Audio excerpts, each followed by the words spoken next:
How do? Welcome to Spider and Old Scooter. If I'd started this thing, 5-6 seconds sooner, you'd have heard a thunderclap. You may hear it rumbling away in the background. Welcome to Spider and Old Scooter. It's me, Old Scooter. Lady over here is Spider McGillicuddy, who I think is an artificial intelligence running this game. Otherwise, how did she beat me all the time?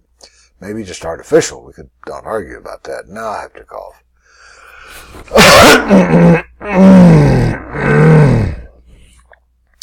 There's an argument when I do that. I should just stop recording and go start over again.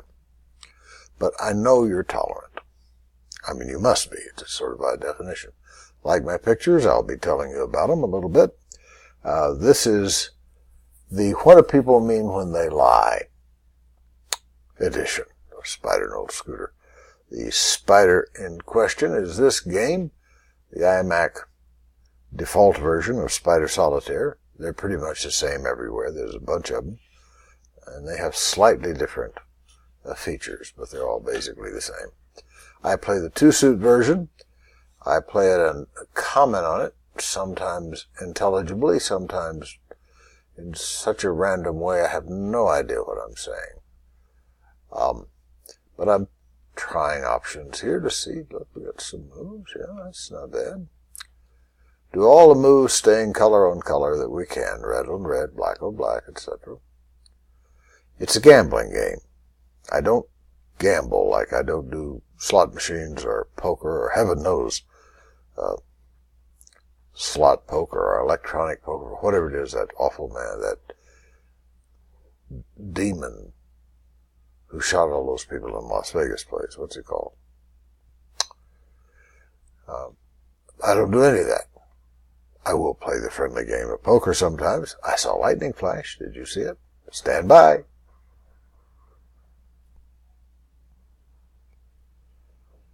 Sort of didn't quite reach the climax I was expecting, but that happens so often. Oh, there's a little goodie.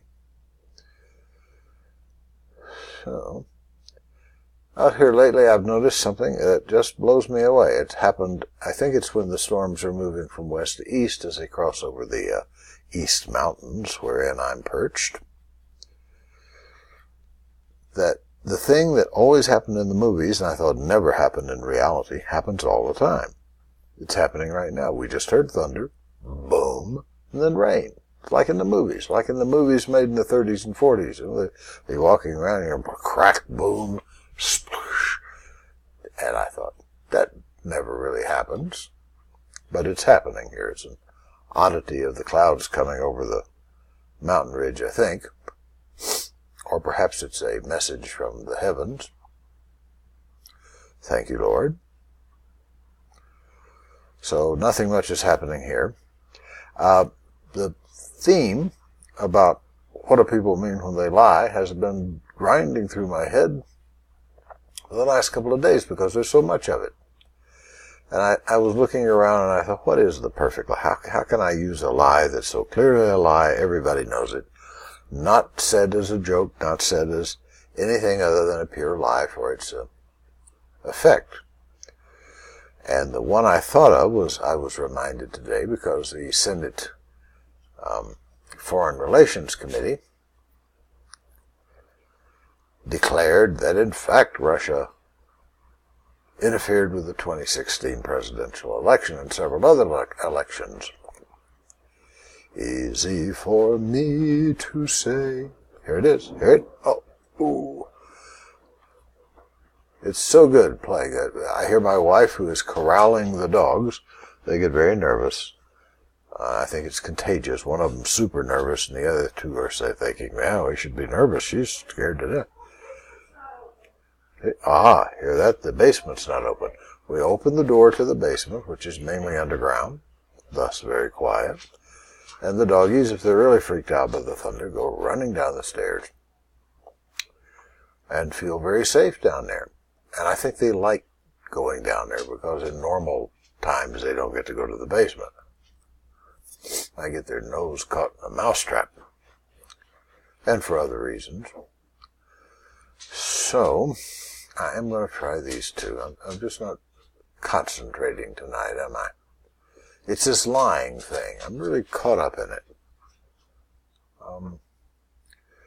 Anyway, the perfect lie, after the announcement today from the Senate Foreign Relations Committee doing the Did Russia Interfere with Our Elections hearings, declared, yes they did, yes they did. So here's the great power of the U.S. Senate, the tremendous intelligence gathering capacities of all the intelligence agencies. Hear that? That's a dog working on the rug in the little bathroom just off here, because that's another of their safe places during a thunderstorm. This isn't really a storm, it's a thunder shower. Would you mind? Has a nice rhythm and you can dance to it. TV is going on in the back room. That's another of our strategies with the scared dogs, is you get them in the TV room, shut all the blinds, and turn the TV up so it obscures the terrifying rumble from the heavens. So this is not your average Spider and Old Scooter night. I'm going to stop, play a couple of deals, and come back and pick this up where I'm leaving it off and now picking it up. Well, I'm glad I didn't play those deals for you, because it has gone to zero plays. Look, 12 legal moves so far, 12 charged moves, and I've only got 2 cards left, so it's really going rotten. I'll take a moment to point out my pretty pictures. You know me, never miss a chance to plug my blog. I've had numerous blog posts about the hypersonic business, the hypersonic weapons business. And these are 2 artworks. This one's apparently fairly realistic. This one's flying along maybe at 100,000 feet or so, maybe Mach 5, Mach 6, glowing with heat. This one is flying actually in the troposphere, somewhere between the high and the low cloud decks, so probably maybe 25,000, 30,000 feet. They're both speculative versions. You got 2 of them here. This one, I don't think a hypersonic airplane with a bubble canopy is likely, unless they learn how to make diamond bubbles, because it gets really hot, as you can clearly see here, and this guy is in much thinner air than this guy. Anyway, I'm worried. I'm concerned about us losing the edge in advanced weapons. When we have to use them, we can use them with a certainty that we're probably going to succeed in using them. But China is making a huge move, and so in hypersonics. And so I complain about it on my blog, and I try to get the best pictures I can to illustrate my points. So that's the blog plug. Oh, it's senior, junior, all run together, seniorjunior.blogspot.com. Please check it out. Now back to the game, and back to the conversation about why do people lie. Anyway, the perfect lie was Vladimir Putin saying, a couple of months ago, after a while meeting with Trump, we absolutely did not fiddle with your, interfered in any way, do anything about your presidential election. He was lying. He was clearly lying. We have the proof before us. We have him bald-facedly saying he didn't do it. Proof he did. We knew then he did. I mean, we knew it was a lie then, but there it is. It's sort of a bona fide, documented lie. So, why do people do that when they lie? There are people who lie and people who don't, and some people who lie occasionally and most of the time don't, so forth. It's all on a normal curve. Average number of liars up here, 66%, so the way liars and the way truthfuls out on the other ends of the normal curve. You know, that's one of the great truths of nature, weirdness, distribution of traits and characteristics. So, what do they mean? Well, the first thing they mean is the lie is what they want you to believe. No other criteria. Whether it's true, whether it's part true, whether it's funny, whether it's sad, whether it's tragic, whatever it is, they want you to believe it, and they will sell it. They will tell their lie with fervor. A good liar is convinced as he lies. And that's one of the reasons. And another one is that they're saying to you what turns out to be an objective untruth because it's what they believe. They believe an untruth, unrelated to fact, wrong conclusions, clearly wrong as opposed to right. And there are some of the best liars who do both. They know what they want you to believe, maybe about them. Yep, I'm the greatest president in history. No one has done as much in his first 100 days as I have. My crowds were way bigger than your crowds.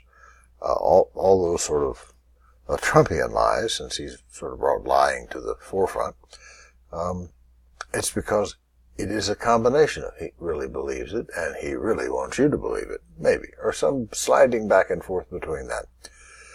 And once you get that in your head, oh, he's telling me that because he wants me to believe it, that disarms some of the credulity we all have built into us, that we tend to want to believe people we like or people we support or people that we sort of agree with on other things, so we're gullible. Well, it's a lot less. You can hold your own gullibility in check by thinking, oh, he wants me to believe that.